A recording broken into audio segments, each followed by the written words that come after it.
Albert, ¿estás listo? Sí, sí. Perfecto, compañero Albert. Entonces vamos a empezar a dar inicio a esta primera charla. Primero, saludarlos, buenas tardes y buenos días a todos y a todas las personas asistentes a esta primera charla de ciclos de diálogos de educación y ciudadanía en tiempos de crisis social. Como les comentaba, está organizada por REDIEX, que es la Red Chilena de Investigación y Enseñanza de las Ciencias Sociales. En esta primera instancia tenemos el honor de contar con el doctor Albert Izquierdo, quien va a reflexionar sobre una inquietud que es atingente a nuestra realidad actual y mundial: literacidad crítica, discursos del odio y enseñanza de las ciencias sociales.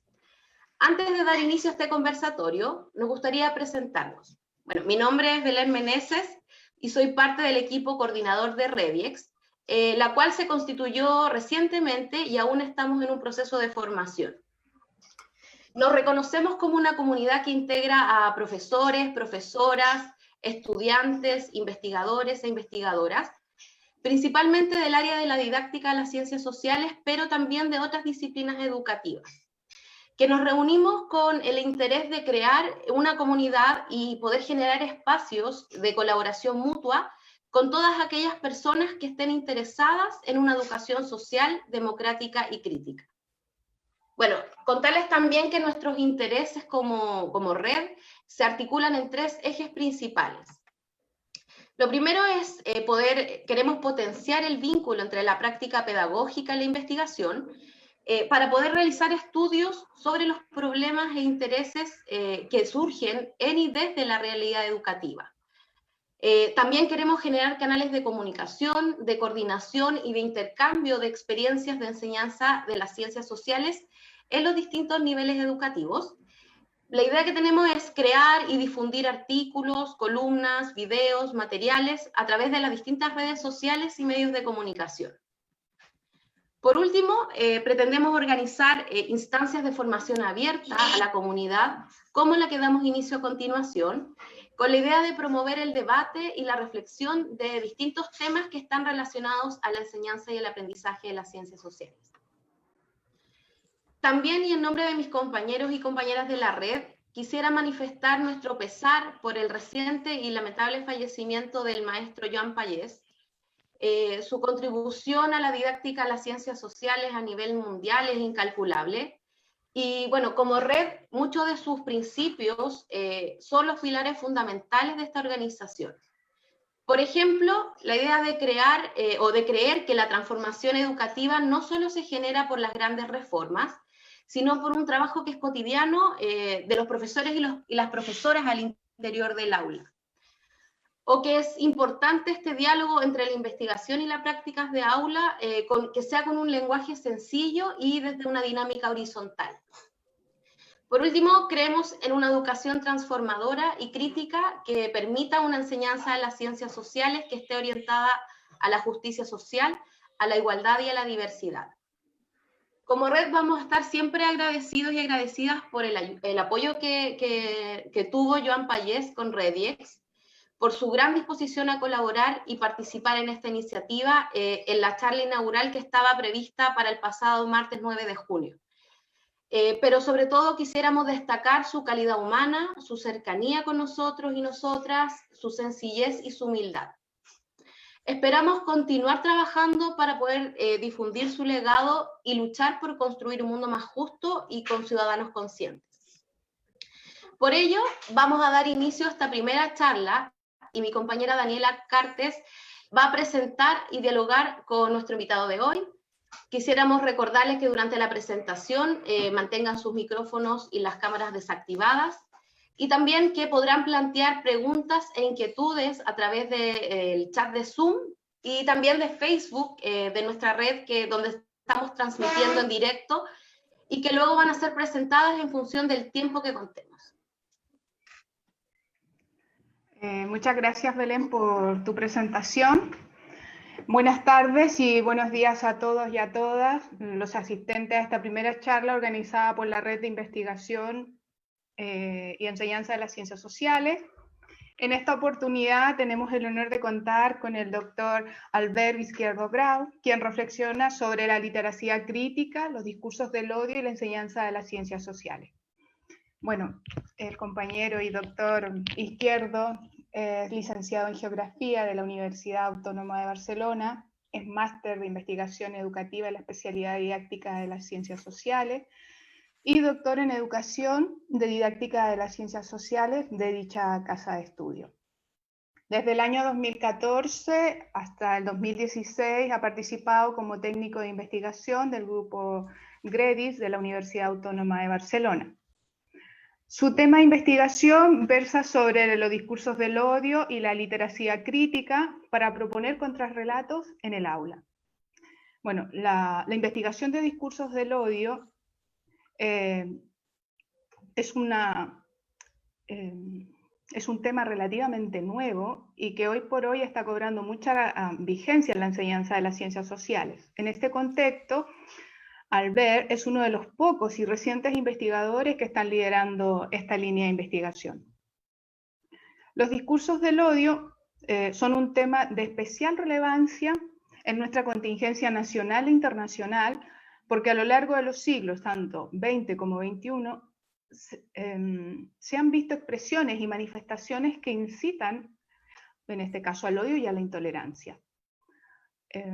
Por lo tanto, el odio ha adoptado diversas formas y adquiere diferentes niveles de gravedad, desde expresiones difamatorias hasta discursos que llaman abiertamente a la violencia, al racismo, a la xenofobia, a la homofobia, a la misoginia, a la intolerancia religiosa y a la discriminación. Ante todo esto, la enseñanza de las ciencias sociales ha de tener un papel fundamental y el profesorado debe contar con las herramientas para poder, ¿cierto?, tratar dichas situaciones. Así, los discursos del odio se convierten en un problema social relevante que ha de incorporarse en las aulas, propiciando la literacia crítica para la construcción de contrarrelatos del odio. Bueno, por todo lo antes dicho, la temática de nuestro invitado es de suma relevancia, tanto para la enseñanza como también dentro de la investigación, por lo cual se buscan nuevas estrategias para revertir este tipo de situaciones e incorporar, en este caso, una perspectiva y posicionamiento para que, en este caso, fortalezca una educación y una enseñanza, en este caso, en los pilares de los derechos humanos y la justicia social. Bueno, sin más, dejo con ustedes y cedo la palabra al doctor Izquierdo.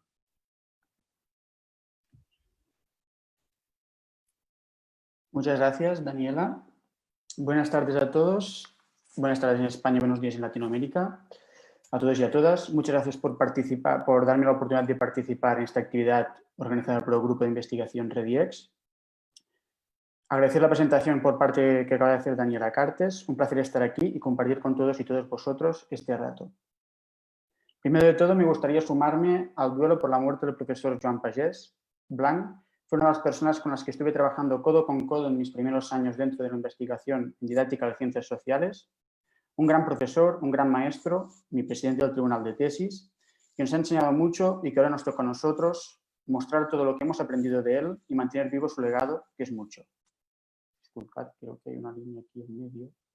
Bueno, voy a seguir. Por otra parte, y antes de empezar, me gustaría avisaros, anticipar que vamos a hablar sobre vamos a intentar responder durante toda la charla unas preguntas que me propuso la organización, que veremos a continuación en la siguiente diapositiva. Y también os quiero pedir disculpas por mi español. Como habréis notado, tengo un acento más, no de español, pues no estoy habituada a hablar en español. En todo mi ámbito familiar y con casi todos mis amigos hablo en catalán. Esto hace que cuando tenga que hablar en español a veces se me cuelga alguna palabra y esto va a ir bien porque esté Daniel aquí preparada por si me tiene que corregir en alguna palabra.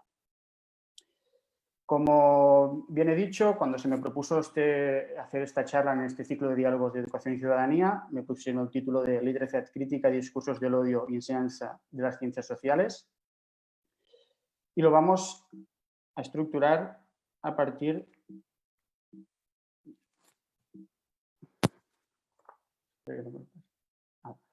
a partir de las 4 preguntas en las que se me formuló la organización. Por empezar, vamos a hablar sobre cuáles son los aportes de la literacia crítica al desarrollo del pensamiento social en la didáctica de ciencias sociales para formar una ciudadanía crítica. Seguidamente hablaremos cómo la literacia crítica puede contribuir a leer el mundo actual. En el tercer ámbito que vamos a trabajar va a ser cómo transitan los discursos del odio en el escenario actual bajo la grave crisis global y qué herramientas de literacia crítica son fundamentales en la formación del profesorado y cómo abordar los discursos del odio en la escuela y cuáles son los desafíos para el profesorado y qué profesorado necesitamos en un momento actual. Antes para hablar sobre los aportes de la literacia crítica para formar una ciudadanía crítica, antes de llegar a la literacia crítica, partimos de lo que es el pensamiento crítico, que según Ross nos dice que en los estudios sociales durante el siglo XX hemos tenido un principal enfoque no dialéctico por el pensamiento crítico. Es decir, que utilizamos aquel que no da lugar a un conocimiento sin demasiado sentido y con el que no se siente implicado el alumnado. Lo que vendría a ser que los estudios sociales se aprenden a partir de automatismos sin preguntarnos el porqué de los acontecimientos sociales. Y es aquel en que nosotros tenemos un listado de cosas que nos tenemos que saber y sin preguntarnos el porqué lo memorizamos y después lo exponemos. En cambio, a partir del siglo XXI y a finales del siglo XX, se empezaron a introducir cambios dentro de la enseñanza de los estudios sociales y buscando un enfoque más dialéctico, en el que se centran los cambios sociales y en las interacciones que se producen en el mundo, ya que la dialéctica ayuda a plantear preguntas orientadas a hacer la acción más eficaz para entender el presente a partir de la reflexión sobre los problemas. Lo que Ross se refiere como pensamiento dialéctico, nosotros lo conocemos como literacia crítica, que es la idea que tiene que ir dirigida a la acción, que esta implica una toma de decisiones, compromiso e intervención en los problemas sociales, como nos dicen Santisteban y otros en el año 2016. Por lo tanto, es una idea que pretende superar la enseñanza de un listado de habilidades del pensamiento crítico sin dejar de pensar en el pensamiento crítico. O sea, no decimos que el pensamiento crítico pasa a no ser fiable, sino que es avanzarnos para la enseñanza de las ciencias sociales, de la didáctica. Es importante que la literacia crítica vaya orientada a la acción, ya que es aquí donde nosotros tenemos que tomar parte y esta toma de decisiones es importante para la intervención dentro de los problemas sociales, que hay muchos. Seguidamente, vemos este mapa conceptual que fue realizado por el grupo de investigación GREDIX de la Universidad Autónoma de Barcelona, como antes ha presentado Daniela, con el que estuve trabajando durante un tiempo, en que para trabajar la literacia crítica que proviene de los medios de comunicación y las redes sociales, se pueden seguir estos pasos. No tiene por qué ir seguidos, sino que cuando nos encontramos en una situación, una información, sea cual sea, tenemos con el que haya un problema social, primero tenemos que identificar y contextualizarlo. Cada problema social tiene un contexto diferente, no siempre se tiene el mismo. Una vez tenemos contextualizado y puesto en ámbito el problema social, tenemos que saber diferenciar, y esto es muy importante, lo que son hechos y opiniones, hechos contrastados y opiniones. En los medios de comunicación, sobre todo, tenemos que tener la habilidad de saber diferenciar y no confundir lo que son hechos y opiniones, ya que esto nos pueden llevar a situaciones complicadas y más difíciles de entender. Es muy importante también hacer una reflexión sobre la veracidad y la fiabilidad de las fuentes. Como todos sabemos, en un mundo global como estamos ahora, en que todo está conectado, y lo hemos podido comprobar con esta pandemia, la globalización también nos ha aportado un exceso de información. Este exceso de información lo que nos hace es que nos recibamos información de muchas fuentes diferentes y a veces no sabemos cuál es veraz y cuál es fiable. Por lo tanto, se tienen que contrarrestar todas estas fuentes de información para saber cuáles son las veraces y cuáles son las fiables. Junto con lo que estamos diciendo, también tenemos que saber diferenciar lo que son intenciones o ideología de las fuentes. Sobre todo nos lo encontramos en los medios de comunicación, en que detrás de cada medio de comunicación hay una ideología. Y esto lo que hace es que si no sabemos diferenciar la ideología que hay detrás, siempre iremos enfocados hacia el mismo lugar, que es siempre solo leyendo aquello que nuestra ideología acepta y rechazar todo lo que la ideología no acepta. En las redes sociales, medios de comunicación, también los problemas sociales los tratan de relatar para, en momentos, ganar en propaganda y en manipulación. Lo hemos visto al paso del tiempo con varios anuncios de diferentes marcas de ropa, por ejemplo, en el que utilizan el racismo o utilizan la homofobia para hacer anuncios de televisión para propaganda y para su propia propaganda. Por lo tanto, tenemos que saber diferenciar lo que es propaganda y manipulación dentro de los medios sociales y las redes sociales. Es muy importante también saber descubrir e interpretar los vacíos o silencios de los problemas sociales. Va muy ligado con saber identificar las intenciones y la ideología de las fuentes, ya que muchas veces los medios de comunicación nos esconden cosas que no quieren que veamos y nos dicen cosas que no queremos que leemos. ¿Por qué? Porque esto puede influir en su ideología o en sus intenciones. Una vez hacemos este análisis del problema social, siempre tenemos que proponer alternativas y tomar decisiones como acción social por el cambio. Un ejemplo, y veremos más.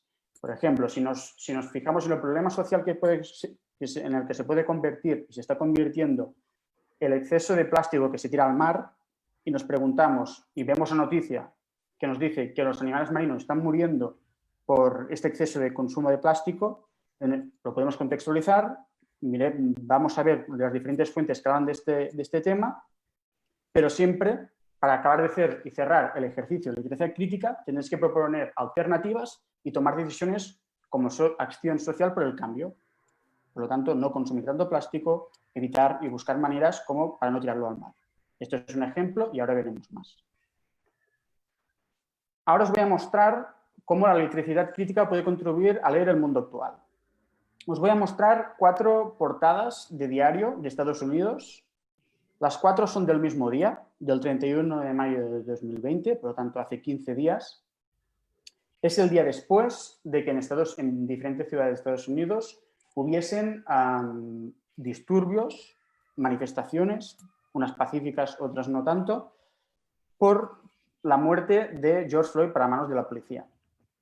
Empezamos por la portada del New York Times, un diario bastante conocido y famoso de Estados Unidos, en el que vemos un titular no muy grande, bastante pequeño, y mucha letra, y una imagen. Esta imagen, en lo que podemos identificar de la imagen es una imagen oscura, en la que vemos fuego, se parece estar quemando una casa, un despacho, lo que sea, y con una persona con el puño alzado, que no sabemos si tiene la piel blanca, la piel negra, sino lo que vemos es una sombra. Esto lo que nos hace ver es que están como diciendo que los culpables de todo lo que está pasando están haciendo unos actos vandálicos que están haciendo ir mal en estos momentos de Estados Unidos. Si pasamos a la portada de The Washington Post, también un periódico bastante famoso, vemos que tampoco nos llama mucho la atención el titular. Sí que vemos cuando hacemos el ejercicio de literatura crítica que hay 3 imágenes, anteriormente teníamos una. La imagen más grande es parecida a la del New York Times, es una imagen oscura en la que se ve fuego, gente levantando el puño, que es el símbolo que se ha apoderado después de la muerte de George Floyd. Vemos alguna pancarta, pero las similitudes de las imágenes son las mismas. Por lo tanto, de momento no hemos visto policía, que son los que asesinaron a George Floyd. Es muy parecida la imagen y lo que nos está marcando mucho de Washington Post en este momento es que los culpables son las personas que estaban manifestando, que están haciendo algo mal para salir en portada de un diario. Unas fotos más pequeñitas que encontramos debajo, vemos cómo hay una manifestación aparentemente pacífica, la de la izquierda, la foto de la izquierda, en la que vemos gente levantando los brazos, con mascarilla por el coronavirus, por lo tanto, una manifestación. Aquí nos están mostrando cómo la gente está manifestando en contra de la muerte de George Floyd. Pero al lado vemos una foto también de día, con gente con la cara tapada, y con algo que está ardiendo. Por lo tanto, lo que vemos aquí es que se está culpabilizando a las personas que se están manifestando. De momento no hemos visto ni el rastro de la policía, que es quien mató a George Floyd. Por lo tanto, estamos haciendo un análisis de literatura crítica de unas portadas de diario, ahora seguiremos, en el que hemos contextualizado el problema social, lo hemos identificado, estamos viendo la ideología, las intenciones que tienen las portadas, los vacíos y los silencios de las portadas de estos medios de comunicación y seguimos. Dos portadas más del mismo día, 31 de mayo de 2020. Una, la de la izquierda, es la de Boston Sunday Globe, es un diario que no es muy...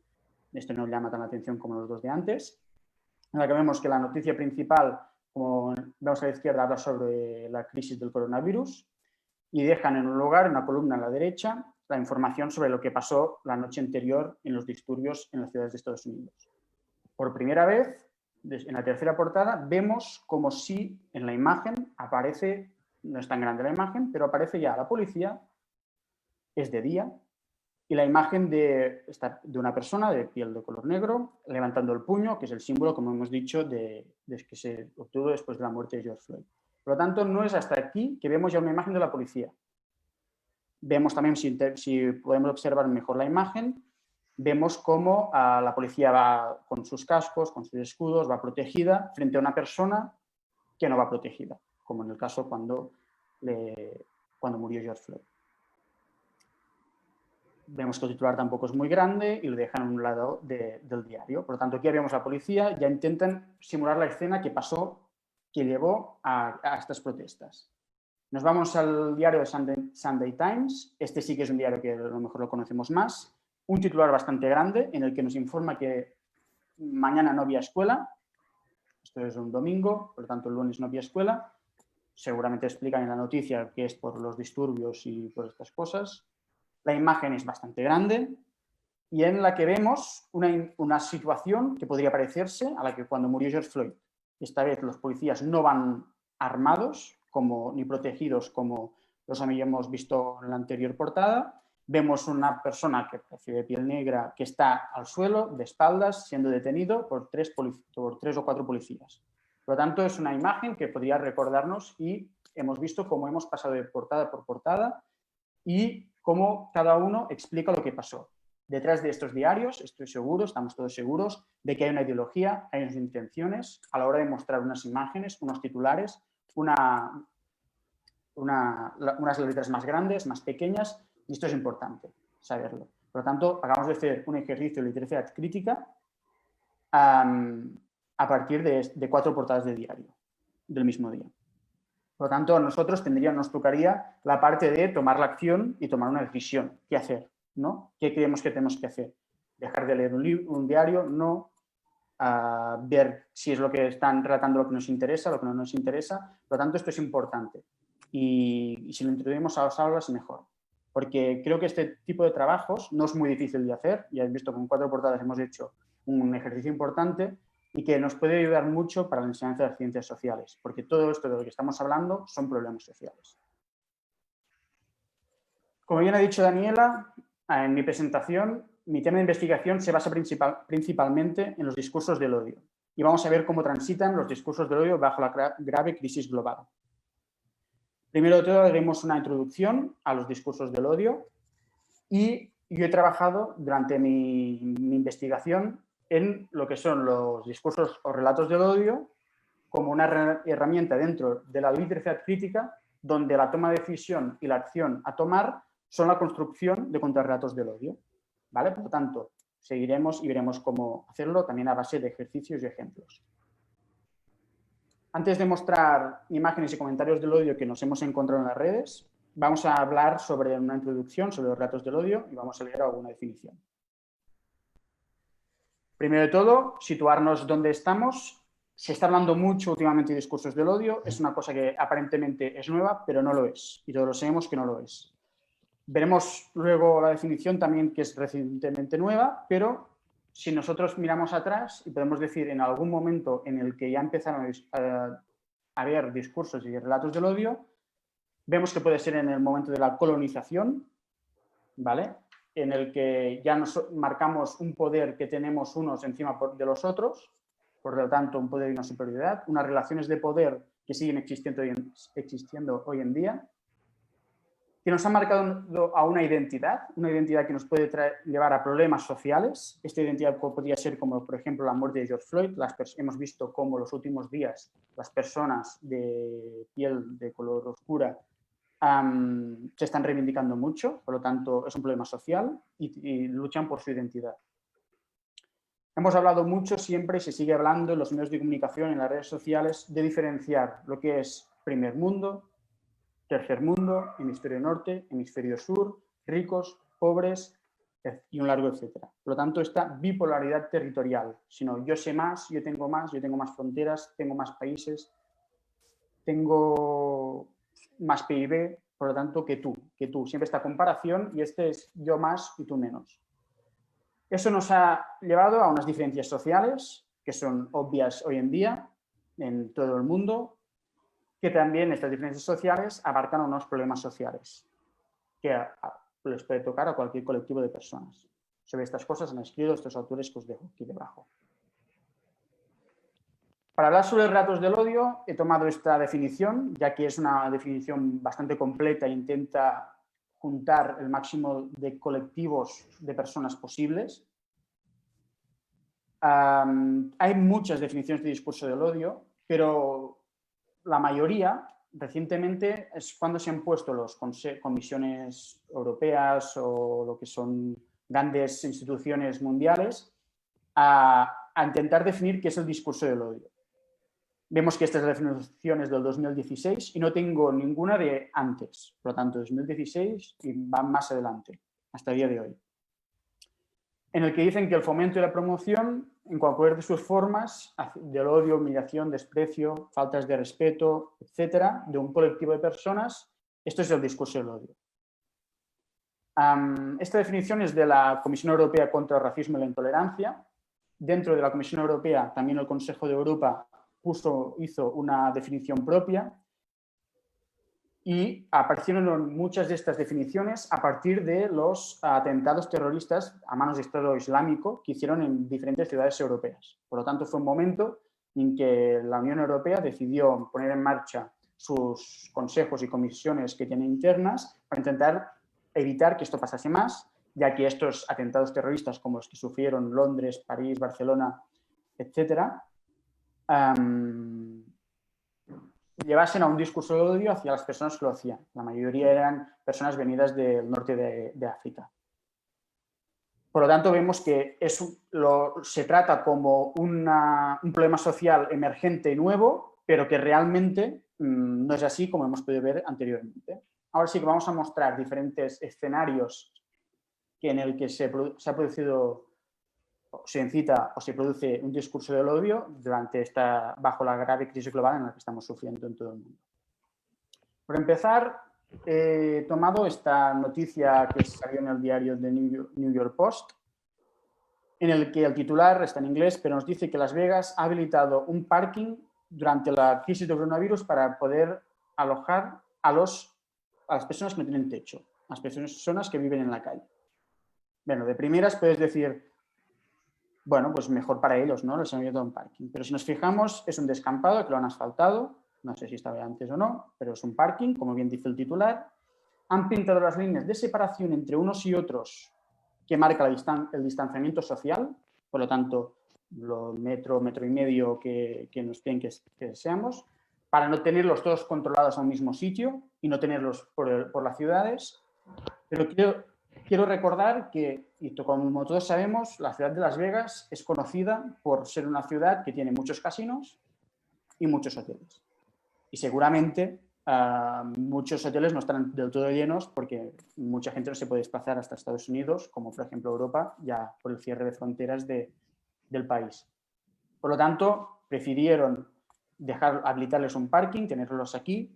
Si buscáis esta noticia por Google veréis que hay más imágenes y sí que reciben un poco de asistencia. Hay gente que les da agua, les da a comer, pero nos podemos fijar que si llueve, estas personas se van a mojar igual.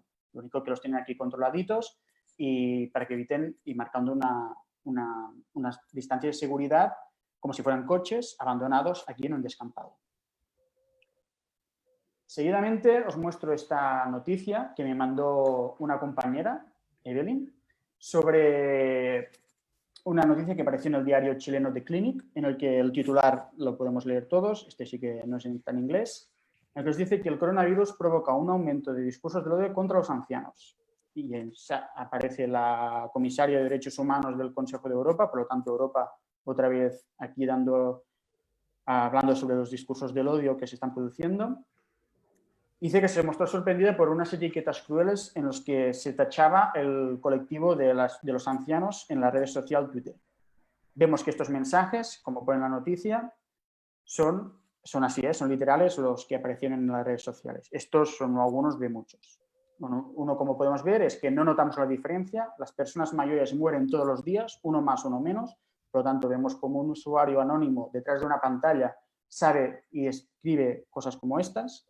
Por otro que dice, dejen entrar al virus en las residencias de mayores. Así no habrá reforma de las pensiones. Esto solo mata a los viejos. Por lo tanto, quien cita al odio a los ancianos diciendo que dejen entrar el virus a las residencias para que así las personas mayores se mueran y se puedan ahorrar dinero en las pensiones. Y no habrá una reforma. Van a cobrar menos. Y el otro día vi... Pues que estoy pintando. Bueno, y el otro día vi que España, por ejemplo, ya se ha ahorrado unos 41 millones de euros en pensiones. Otro problema social, me saben mal las líneas que se están dibujando en la pantalla, pero no sé por qué. Bueno, sigo. El otro problema, otro momento en el que se difundió y se incita el odio hacia un colectivo de personas es este, que lo encontré en las redes sociales. El diario Marca, que es un diario de deportes de España, publicaba este titular de esta noticia. La Liga de Básquet Baloncesto de Estados Unidos Femenina, la WNBA, quiere copiar a la NBA y jugar en una única sede. En esta imagen podemos hacer un ejercicio de literacidad crítica y de discurso del odio. Hay de todo en esta imagen. Por primero utilizan el verbo copiar, o sea que la liga femenina se quiere copiar a la liga masculina. O sea, no es que la liga femenina pide jugar en una única sede, porque sí, porque también lo quieren y quieren acabar la temporada, no. Se quieren copiar a los hombres. Por lo tanto, vemos aquí como una degeneración hacia las mujeres, en este titular. Vemos en la imagen donde aparece bastante grande, no sabemos con qué intenciones está, pero lo podemos analizar. Si lo analizamos, vemos a una mujer blanca, más alta que la mujer que tiene delante, que es de piel negra, y la mujer de piel negra está de espaldas, como bien he dicho, y tiene una mano levantada, como pidiendo perdón. Por lo tanto, vemos cómo es diferente la altura, la imagen, cómo la mira la persona blanca ya nos puede incitar a decir soy superior a ti, como hacemos mucho los europeos y los blancos sobre todo. Y en esta misma noticia, al final de todo, había 3 comentarios, como puedes ver en la imagen. No lo he editado, o sea, era así. Pero yo he editado ponerlo al lado para no ocupar más pantalla. Había 3 comentarios en aquel momento, ahora no sé cuántos hay. Y los 3 son los siguientes. Un anónimo, bajo el nombre de Pisa Pelotas, escribe: no nos interesa la noticia. Aunque no jueguen, nadie se va a dar cuenta. Por lo tanto, estamos incitando el odio a las mujeres en esta imagen. Por lo tanto, tú lees esta noticia, entras dentro de la noticia, te explicaba seguramente esto, que la NBA se iba a jugar a una sede única, que está en Orlando, porque tiene un complejo de hoteles muy grande gracias al Walt Disney, y bla, bla, bla, bla, y ellas se quieren copiar. Tú lees esto, vas abajo, al final de la noticia, donde pone comenta, te registras en el diario y escribes: no nos interesa esta noticia, aunque juegue nadie se va a dar cuenta. Bueno, de momento se entra la noticia, por lo tanto, a lo mejor algo te interesa. El segundo comentario pone una I, preguntando ¿y qué? ¿Qué me importa a mí esta noticia? Y finalmente, tal Ribazos escribe, se ríe, jajaja, a casa que hay que hacer la cena. Por lo tanto, aquí hemos visto cómo utiliza el diario el titular para llamar la atención, o sea, para que la gente haga un clic y entre a la noticia a ver qué quieren, qué piden ahora las mujeres, como decir... Ahora, ¿qué quieren? ¿Se quieren copiar? ¿De qué se quieren copiar otra vez de los hombres? Y además tenemos una incitación al odio constante en 3 comentarios que solo vi en este momento en la noticia. Ahora, si entramos, no sé si habrá más. Por lo tanto, estos son casos en los que nos hemos encontrado bajo esta grave crisis global. Como vemos, son relativamente recientes los 3. Y ahora vamos a ver cómo, a partir de estos relatos del odio que vemos en estos medios de comunicación y redes sociales, podemos construir contrarrelatos del odio. Por lo tanto, tomamos parte del relato y buscamos esta acción para promover. Kini Georgescu, dentro del manual de contrarrelatos del Consejo de Europa, por lo tanto, vemos cómo están diciendo mucho la Unión Europea en trabajar este tipo de problemáticas sociales, nos piden que el contrarrelato tiene que buscar la sensibilización y la promoción. Por lo tanto, tiene que ir directo y calar fuerte con una sensibilización y una promoción, que no se quede en un cajón, que se abre, que se expande, que lo lea mucha gente. Como más gente lo lea, mejor, para llegar a todos. Tiene que encontrar soluciones creativas, no puede ser, pues, bueno, pues cambiamos el titular y ya está. Por ejemplo, de la noticia de que la Liga Femenina de Baloncesto se quiere copiar la masculina. No, tenemos que buscar soluciones creativas. ¿Qué podemos hacer para cambiar este relato? Basándonos en 2 ejes importantes, que son la acción y la intervención en la sociedad. Para construir contrarrelatos del odio, Taki Silverman nos dicen que nos tenemos que hacer 4 preguntas. Primero, saber cuál es nuestro público. No es el mismo público para unos ni para otros. No es el mismo. O sea, no es el mismo que yo vea una información como esta y hago un contrarrelato y lo subo a mis redes sociales. No es lo mismo que se lo hace una persona famosa o de diferente colectivo de personas que lo haga unos u otros. Por lo tanto, tenemos que saber cuál es nuestro público y hacia quién queremos proyectar este contrarrelato. Saber cuál es el mensaje que queremos proyectar. O sea, no tiene que ser claro y conciso, no puede ser muy largo. Pensar y hacernos la pregunta de qué medio utilizaremos. Puede ser uno o varios. Puedo decir, yo tengo un canal de YouTube y lo decido colgar. Puede ser lo mismo con Facebook, con cualquier red social. Voy a hacer una conferencia y voy a mostrar este contrarrelato que he hecho. Voy a hacer una charla o bien lo utilizas a viva voz y si tienes un gran poder mediático lo puedes hacer. Y saber cuál será el receptor del contrarrelato. No es lo mismo el receptor que el público al que nos vamos. Si el público es la gente que te va a leer, que crees, que abarca, que va a leer lo que el mensaje que tú des.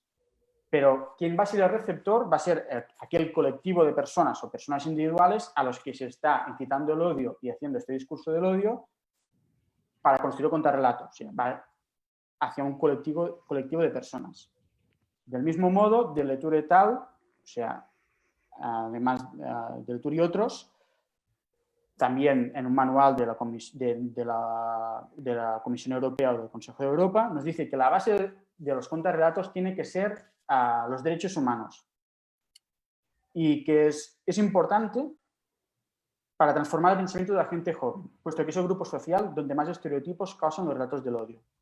Sí que es verdad que si haces en todos los estudios que hay sobre las redes sociales, quien hacen más uso de las redes sociales son la gente joven. Por lo tanto, dicen que tienen que ir calados y orientados hasta este colectivo de personas porque son donde se causan más estereotipos. También desde el grupo Bredix, de una propuesta de Santisteban, hicieron esta propuesta para tratar de construir contrarrelatos del odio en las aulas. Por lo tanto, ¿cuáles son los desafíos por el profesorado? Nos preguntábamos aquí, ¿no? ¿Cómo podemos incorporar esto en nuestras clases, en nuestras aulas? Es básico saber identificar el problema o conflicto social. En los ejemplos que hemos puesto anteriormente, tenemos 3. O el odio hacia los que no tienen techo donde dormir, a los ancianos y a las mujeres. Por lo tanto, tenemos 3 diferentes problemas sociales. Nos centramos en uno y trabajamos a partir de él. Por lo tanto, identificamos el problema o conflicto social. Lo contextualizamos. Por lo tanto, tiene mucho que ver al cuadro que hemos visto anteriormente de eliticidad crítica. No hace falta seguir todos los pasos al mismo modo. Es más fácil hacerlo así como voy a intentar relatar, pero no hace falta seguir los mismos. Así que un orden como este va bien. Una vez tenemos identificado y contextualizado, tenemos que identificar las personas que intervienen. pero no solo las que reciben el discurso del odio, sino aquellas que incitan al odio, por lo tanto, de un lado y del otro. Valorar la calidad de los argumentos. Hemos visto diferentes situaciones en las que se producía un discurso del odio. Por lo tanto, podemos valorar la calidad de los argumentos de unos y otros, porque ellos, los que reciben el discurso del odio, muchas veces replican a este discurso. Por lo tanto, también tenemos que hacer una valoración de un lado y del otro. Analizar las emociones que aparecen. Hemos visto en los comentarios de la noticia de la NBA que parecía que había rabia y había diferentes sentimientos, emociones en las que les producía gente. Por lo tanto, tenemos que ver la gente que difunde el discurso del odio, hacer este análisis de sus emociones y también quién recibe el discurso del odio. Hacer un ejercicio de empatía, decir, vale, yo pienso así, yo desde fuera pienso así, como profesor, como alumno, como estudiante, pienso que esto es así, pero tengo que ponerme en su cabeza y decir, ¿qué llegó a esta persona a escribir esto? Por lo tanto, hacer un ejercicio de empatía, siempre y cuando defendiendo los derechos humanos. Por lo tanto, hemos visto en la noticia del parking de Las Vegas de personas que no tienen techo donde dormir, donde un derecho humano es tener vivienda, sin tener un sitio para dormir, ahí ya no lo tienen. Por lo tanto, tenemos que buscar defender siempre los derechos humanos. Y, como no, proponer una acción social y política para el cambio social y político. Sin este último ítem, no hay contrarrelato del odio. Nosotros podemos hacer todo el otro ejercicio, que parece que es lo más fácil, porque tú ves ya una noticia, ves un comentario en redes sociales y es fácil hacer todo el recorrido, si te paras a pensar. Pero el momento en que tienes que proponer una acción social y política, es aquel momento que dices, buah, yo no puedo, yo con esto no puedo, porque no soy nadie para hacerlo, ¿no? Por lo tanto, todos somos importantes y cada pequeña cosa suma a conseguir lo que queremos. Por lo tanto, este ejercicio lo podríamos incorporar en las aulas con los ejemplos que hemos puesto antes y muchos más que nos encontramos en nuestro día a día. Para ya ir acabando, hemos visto durante la charla la importancia que tiene la literacia crítica en la enseñanza de las ciencias sociales.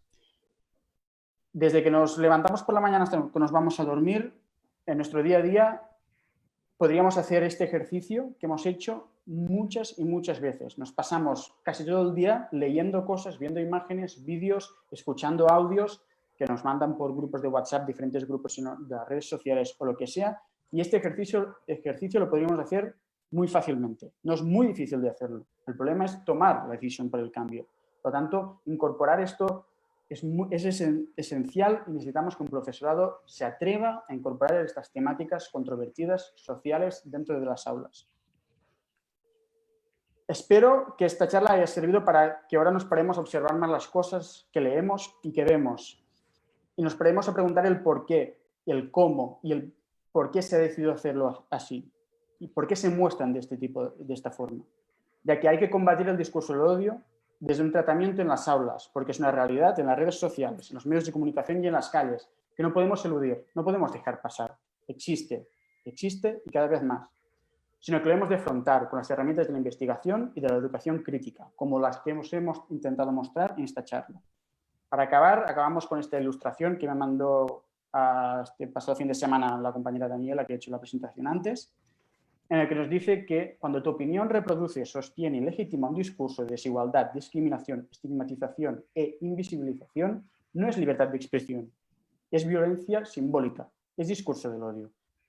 No todo lo que ponemos en las redes sociales, todo lo que difundimos yo tengo libertad de expresión y puedo poner lo que quiero, son mis opiniones, no. Estás difundiendo el discurso del odio, depende de lo que digas. Ahora ya sí, doy por concluida mi charla. Dar muchas gracias a la oportunidad que me ha dado Rediex por esta experiencia, por estar aquí, por esta oportunidad.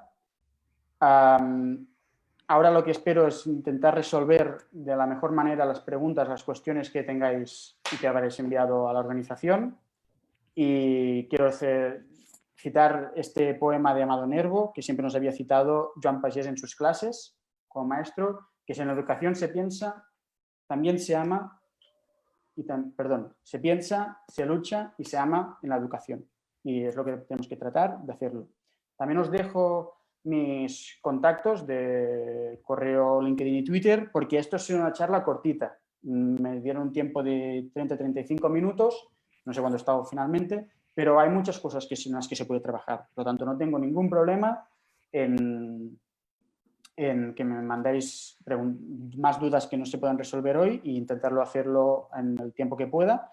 Yo os ayudaré y cualquier cosa material que necesitéis también os lo daré. Inclusive el PowerPoint. Sé que se va a colgar en YouTube y en diferentes plataformas, pero os podéis poner en contacto con la organización, con la red o conmigo directamente y también os lo puedo mandar, no hay ningún problema. ¿Vale? Muchas gracias a todos. Pues, Albert, muchas gracias por tu presentación y por aclarar en gran parte tu tema de investigación. A continuación, vamos a abrir el espacio de preguntas que nuestros compañeros han estado recuperando desde Zoom, desde Facebook, y me la han hecho llegar en este caso. Hay reflexiones, hay preguntas, también hay algunas acotaciones muy interesantes por lo demás, pero voy a iniciar con una en particular que es de Juan Pablo, es de Barcelona, que plantea dos cosas y luego inicia la pregunta. Dice, han quitado de circulación la película Lo que el viento se llevó, porque nos mostraba la realidad tal cual era. Abro paréntesis, era muy benevolente con los negros, cierra paréntesis. 2. La directora productora de la serie Friends se disculpó esta semana por no haber construido un elenco más diverso. Abre paréntesis. Pienso en afroamericanos, orientales, quizás musulmanes, cierra paréntesis. En esos dos hechos me dicen como profesor que la contextualización es otra.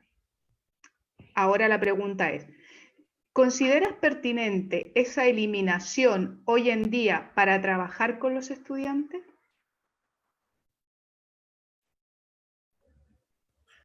¿Respondo ahora o se van a hacer todas las preguntas y voy una por una o...? ¿Cómo te acomoda? ¿Cómo se ajusta? Para mí mejor así porque si no me olvido. Vale, perfecto. ¿Vale? Entonces, a medida que te voy preguntando, tú vas respondiendo. Vale, muchas gracias por la aclaración, por la pregunta y la duda de Juan Pablo. Sí, es verdad que salió y también lo vi, que se está hablando mucho sobre esta película porque muestra una realidad, pero tampoco sé, igual que pasa con Friends, que dicen que no hay ningún personaje protagonista que tenga la piel de color negro, por ejemplo.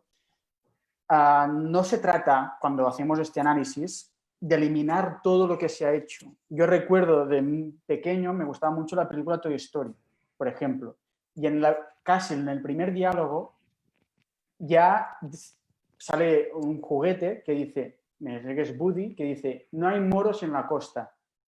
Esto es una película de finales del siglo XX, creo, de Disney, y una película que hemos visto mucho y que tú pasas este diálogo y no te paras a pensarlo hasta ahora. O sea, no tenemos que eliminar, se tiene que decir, vale, pues podemos trabajar sobre esto, podemos trabajar, mira, hay estos diálogos, hay estas escenas en que no se muestran este tipo de personas porque no nos interesa, y esto es un trabajo muy práctico que se puede hacer en las aulas, no eliminar todo el contenido que se ha hecho y ponernos ahora a eliminar clips y eliminar cosas con las que nos encontramos, sino hacer el trabajo crítico de analizar estas situaciones y cómo poder construir un contrarrelato y ponernos en situación. En aquel momento, pues no se hablaba tanto de discurso del odio como hemos visto, teníamos unas definiciones muy recientes. Por lo tanto, en aquel momento no se hablaba y era una cosa normal que se discriminara a este tipo de colectivos. Para los que seáis de Latinoamérica y no se entendéis, pues no dice nada la de hay moros en la costa. Moros es el nombre que se le ponen a los musulmanes del norte de África, dice que son moros.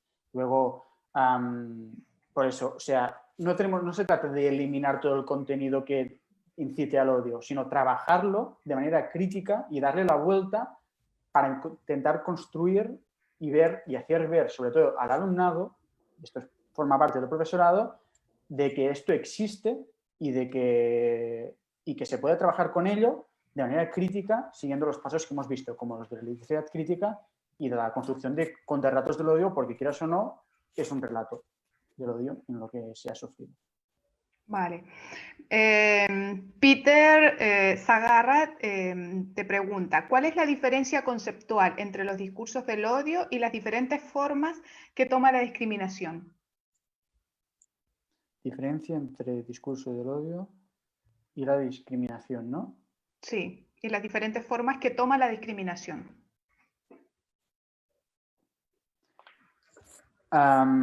Gracias por la cuestión, Peter.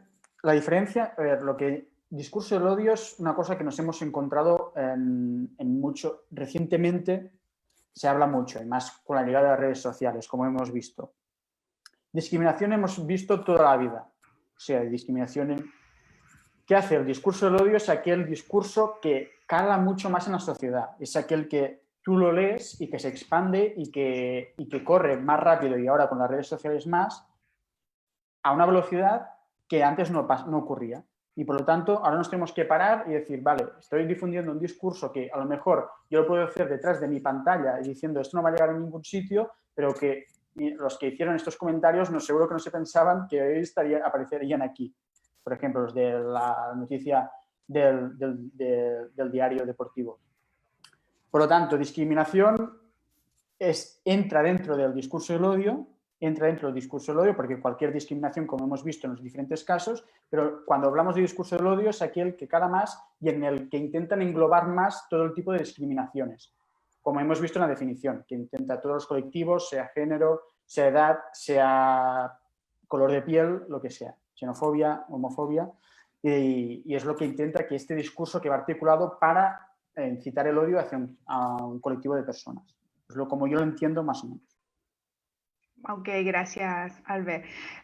Susana Gómez desde Guatemala pregunta, ¿la literacidad crítica está relacionada con el análisis crítico de discurso?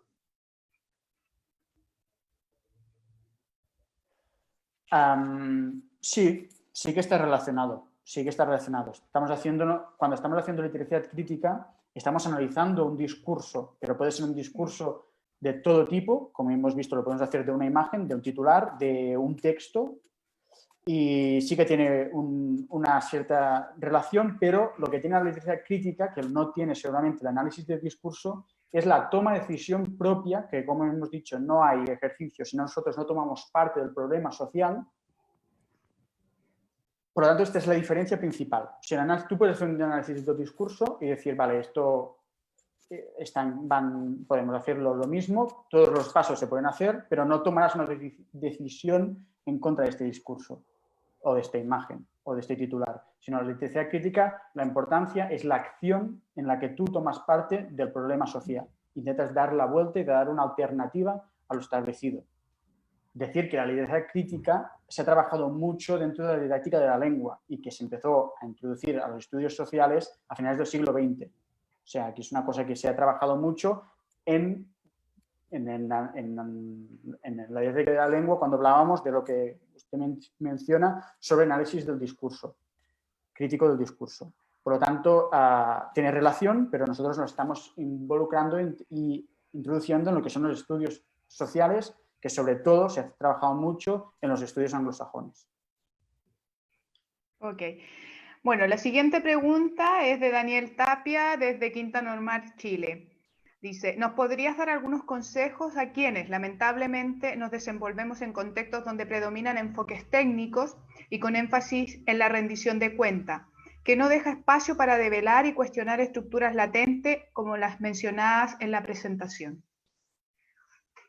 Vale, no sé si entiendo mucho la pregunta, pero creo que es para como ejemplos, o sea, consejos para introducir este tipo de discursos en las aulas, ¿puede ser? Sí. Bueno, entiendo esto.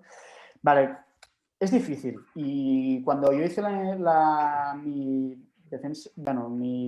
trabajo de investigación de tesis doctoral, me espacié a centros de aquí, de Cataluña, y me encontré que los alumnos, porque hablé con los alumnos y con los profesores, pero sobre todo mi investigación iba orientada a lo que es el alumnado, les pregunté que si les gustaban trabajar este tipo de temáticas. Me dijeron, sí, sí, nos gustan mucho y agradecimos mucho que hayas venido, pero es que en clase no hacemos esto. ¿Vale? Yo tomé toda la información que me dieron los alumnos, le pregunté al profesor, ¿y por esto me dicen? Dice, bueno, es que no se dan cuenta. ¿Qué pasa? Que hay veces que dices, mira, miras un aula, aquí las aulas de educación secundaria, que es donde yo oriento más mi investigación, hay 30 alumnos por clase. Y de estos, y depende de dónde vayas, el porcentaje de inmigración es de un 60% de la clase. Por lo tanto, depende de qué temas vas a tocar, te pones en un modo en que a lo mejor hay una parte del alumnado o este propio alumnado, cuando llegue a casa le va a decir a sus padres, oye, el profesor nos ha enseñado esto. Y va a decir al padre, va a llamar a la escuela y va a decir, no queremos que nuestro hijo le estáis intentando concienciar en contra de este tipo de colectivos porque nos está haciendo quedar mal delante de toda una clase de 30 alumnos. Por lo tanto, mis consejos para que esto ocurra, introducir estas imágenes, es contextualizarlas de la manera en que se tienen que contextualizar. Son cosas evidentes con las que nos encontramos en nuestro día a día y en la que se encuentran ellos y ellas. Por lo tanto, no quiere decir que si yo pongo una imagen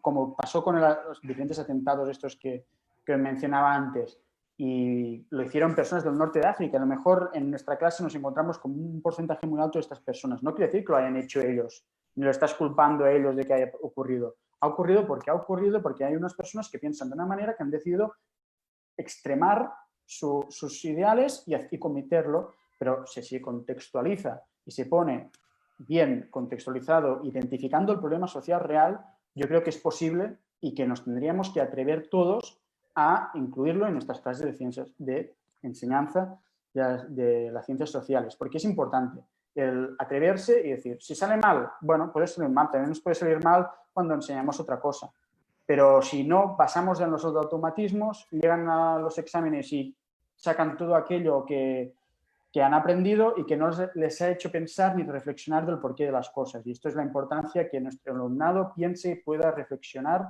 sobre aquello que está aprendiendo. Y muchas cosas, sobre todo aquí en España, en Latinoamérica, no sé, que aparecen en los libros de texto, se pueden contextualizar a día de hoy dentro de ciencias sociales, porque la historia cíclica se reproduce y nos encontramos con problemas que han ocurrido antes que están ocurriendo ahora. Por lo tanto, si lo contextualizamos y lo trasladamos estos problemas que ocurrieron a problemas que ocurren hoy, yo creo que es más fácil también incorporarlos en las clases. Pero sí nos vamos a encontrar seguramente en que ellos y ellas no saben de lo que se les está hablando. Por lo tanto, lo importante yo creo que es contextualizar en el aula sobre lo que se está trabajando y dar énfasis en que quede claro lo que se quiere mostrar. Pues gracias, Albert. Gerardo, desde Paine, Chile, pregunta, ¿qué competencias propias del pensamiento histórico son promovidas por la literacia crítica? No sé, ¿puedes mencionar alguno? Sí, o dos, no sé.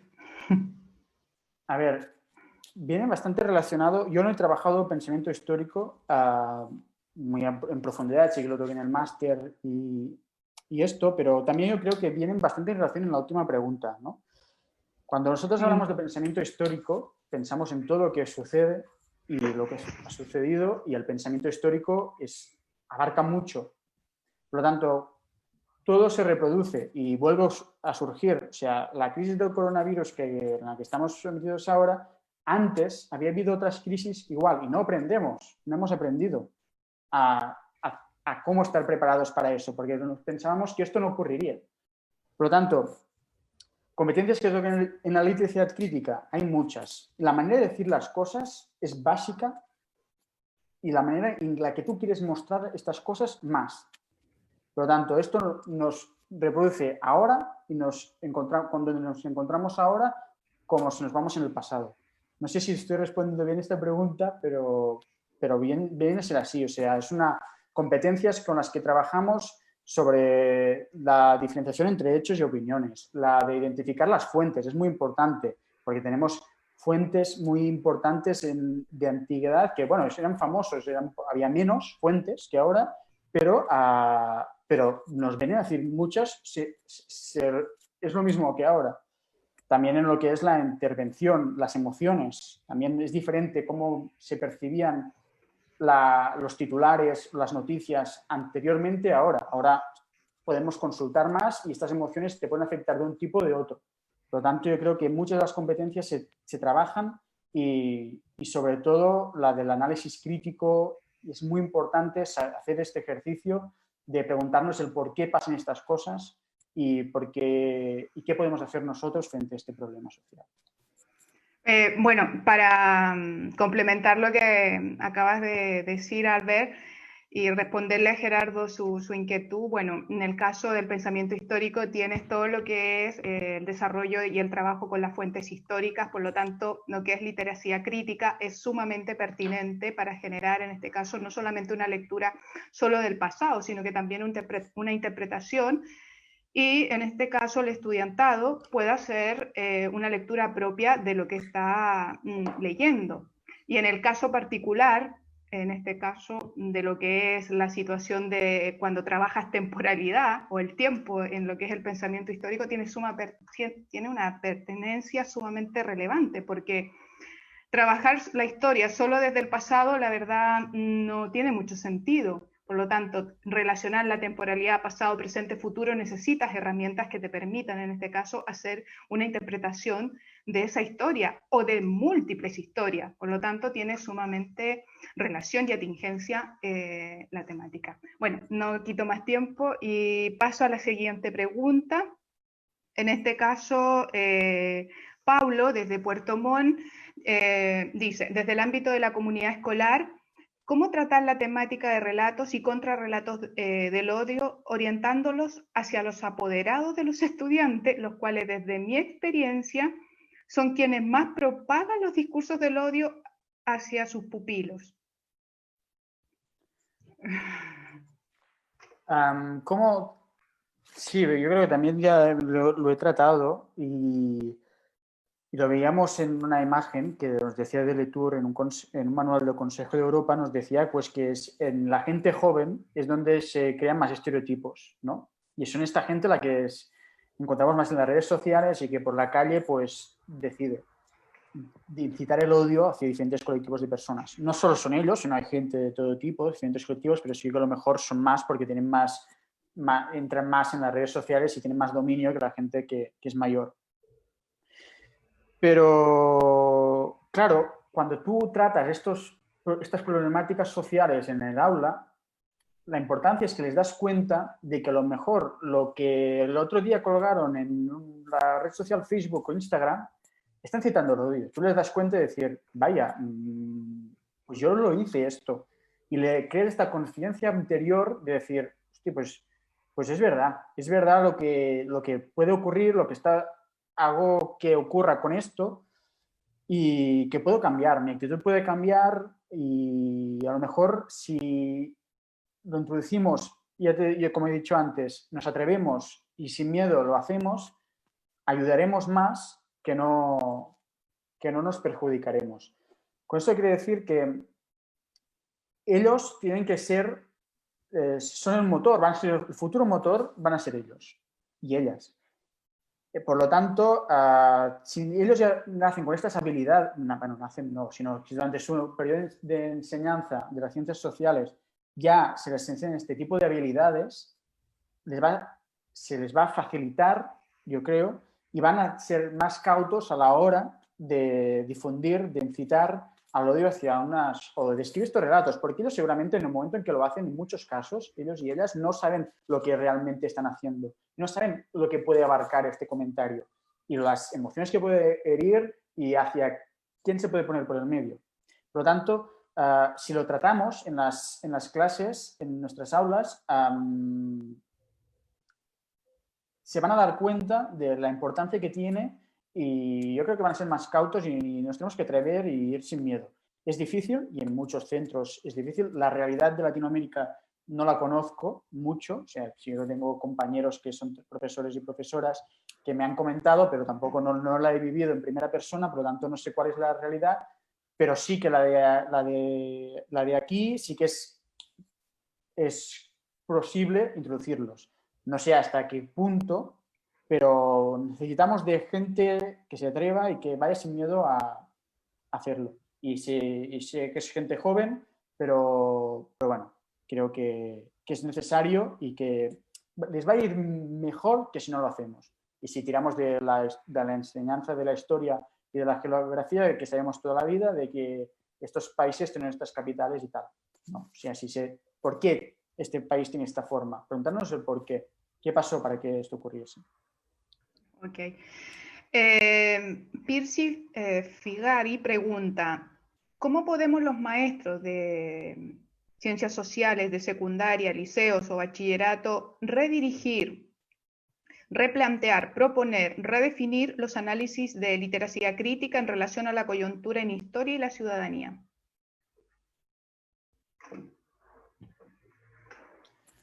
Como bien he dicho ahora, no se trata, bueno, ahora en todas las preguntas y también en la charla, no se trata de eliminar todo lo que hay. En la pregunta de Juan Pablo me hacía al principio, la primera, no se trata de eliminar todo lo que hay. O sea, nosotros podemos a tratar cada análisis, hacer un análisis de cosas que nos encontramos. Como ya he dicho, son cosas que han pasado ya anteriormente, cosas que pasan ahora, y pasarla por el ejercicio de la literacia crítica, con la importancia final en que el alumnado tome esta decisión y esta acción para hacer el cambio social y político frente a este problema social. O sea, si nosotros queremos redirigir, redefinir los análisis de los discursos, la parte fundamental, tenemos que, cuando hayamos identificado y contextualizado el problema y haber valorado la calidad de los argumentos y las emociones y todo esto que hemos visto, lo importante es la toma de decisión. ¿Qué haces tú? ¿Por qué harías esto? ¿Y cómo lo harías para cambiar esta situación,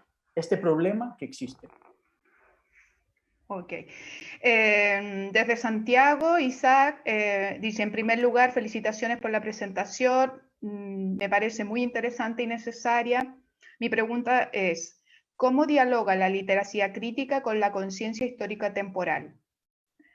¿Crees que el trabajo con la literacia crítica podría potenciar la historicidad de los y las estudiantes?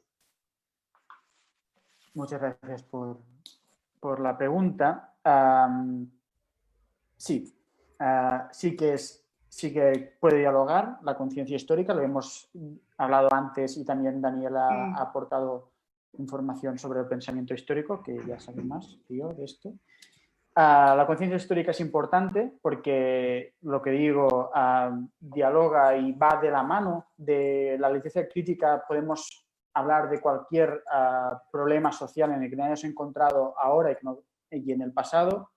Por lo tanto, traerlo de nuevo nos va a servir para estar preparados para cuando vuelva, porque es cíclico, la historia es cíclica, hemos vivido guerras que se vuelven a reproducir, pandemias que se vuelven a reproducir, crisis económicas que se vuelven a reproducir más adelante.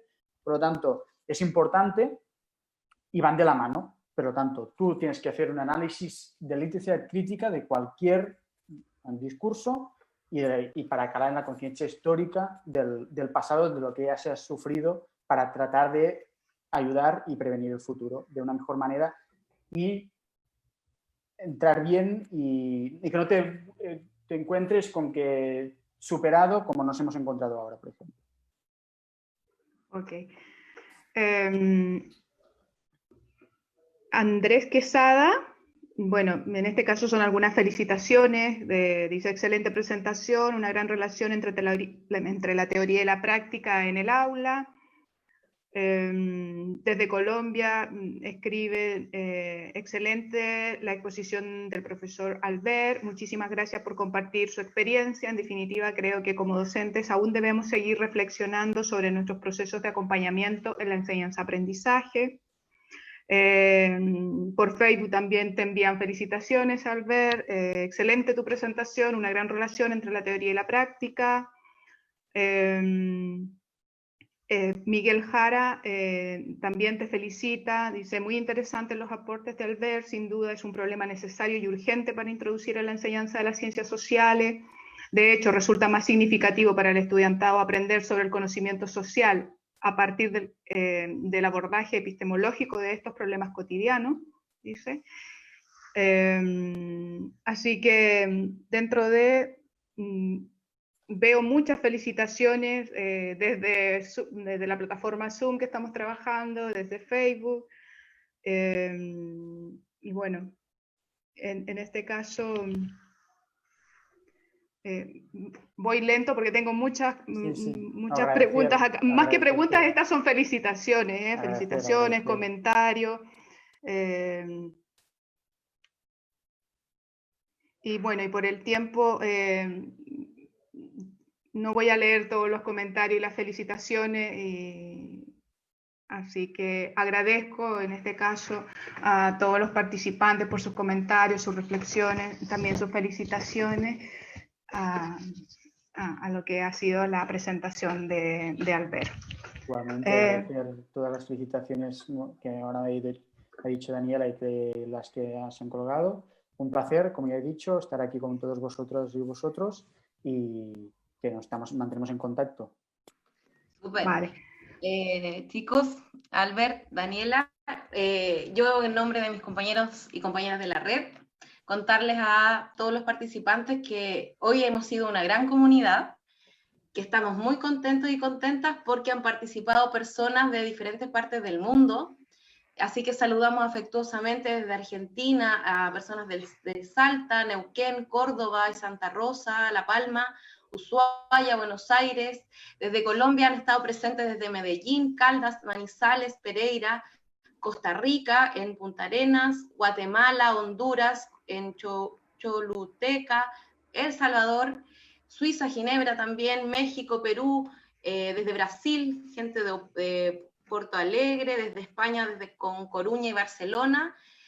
También hemos tenido la presencia de profesores y profesoras de diferentes partes de Chile, Iquique, Arica, Los Ángeles, Paine, Rancagua, Cañete, Punta Arenas, Osorno, Antofagasta, Santiago, Viña del Mar, Quilpué, Concepción, Temuco, Puerto Montt, Frutillar, Tocopilla, El Tao, no sé si se me va alguien y si no, mil disculpas. Así que a todos y a todas, muchas gracias por participar. San Fernando también. ¿De San Fernando también? Sí. Bueno, esperamos, bueno, ser cada vez más las personas interesadas en debatir y conversar sobre la enseñanza de las ciencias sociales desde una perspectiva crítica.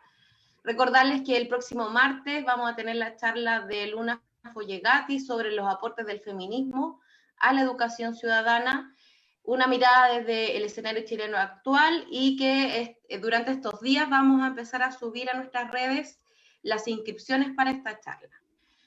Francisca, una compañera, también quería comentarnos algo, no sé si está por ahí. Bueno, sumarnos a los agradecimientos que ya han realizado mis compañeras y Albert.